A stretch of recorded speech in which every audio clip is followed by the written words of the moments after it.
এটি একটি শিক্ষামূলক ভিডিও, দয়া করে কেউ বাজে কমেন্ট করবেন না। তো চলো বন্ধুরা, ভিডিওটি শুরু করা যাক।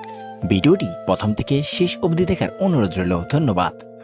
ভদ্র মেয়েদের 3টি বৈশিষ্ট্য যা আপনার জানা দরকার। নম্বর 1, কম কথা বলে। নাম্বার 2, অল্পতেই রেগে যায়। এবং নাম্বার 3, একবার ভালোবাসা পেলে তারা সব কিছু দিতে রাজি হয়ে যায়। মনে রাখবেন, নিজের অনুভূতি আর মায়ার দোহাই দিয়ে শতপ্রিয় মানুষের কাছেও কখনো নিজেকে ছোট করতে নেই। কারণ দিন শেষে মানুষ ছাড়াও আপনি টিকে থাকতে পারবেন, কিন্তু আত্মসম্মান ছাড়া আপনি ভালোভাবে বাঁচতেই পারবেন না।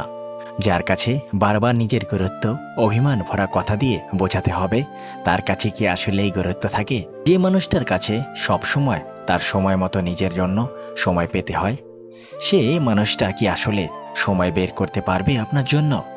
যে মানুষটাকে বারবার বলা সত্ত্বেও আপনার কষ্টগুলোকে বুঝতে পারে না, সে কি আদৌ আপনাকে বুঝবে? এই প্রশ্নগুলো আগে নিজের মনের ভেতর বারবার করুন, দেখুন কি উত্তর আসে আপনার মনের বিশ্বাস থেকে। যদি উত্তরগুলো আপনার মনকে বারবার দুর্বল করে দেয়, তবে ওই মানুষটার প্রতি যত দুর্বলতাই থাকুক না কেন, নিজেকে সরিয়ে আনুন।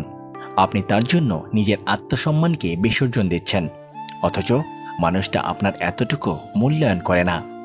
ভালোবাসার মানুষের জন্য হয়তো সব কিছুকে স্যাক্রিফাইস করা যায়, তাই বলে নিজের আত্মসম্মানকে স্যাক্রিফাইস করার ফল কখনোই ভালো হয় না।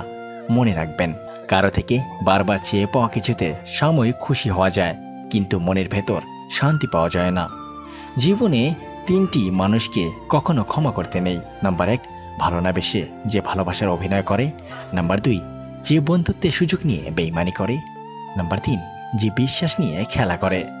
মিথ্যা অজুহাত দেখিয়ে পালিয়ে যায় তো তারা, যারা ভালোবাসার অভিনয় করে। অতীতের কথা ভেবে কষ্ট পাওয়া হলো আবেগ, আর অতীত থেকে শিক্ষা নিয়ে সামনে এগিয়ে যাওয়া হলো বাস্তবতা। সেই মেয়েটা সত্যি লাকি, যার ভালোবাসার মানুষের রোজগার কম থাকলেও চরিত্র আর ভালোবাসাটা একদমই খাঁটি। কখনো ভাবিনি জীবনে এরকম একটা সময় আসবে, কাটতে হবে, অথচ সবার সামনে হাসি মুখে থাকতে হবে। কখনো স্বার্থপর মানুষের সাথে বন্ধুত্ব করবেন না, কারণ স্বার্থপর লোকেরা নিজের স্বার্থের জন্য অন্যের ক্ষতি করলেও দ্বিধাবোধ করে না।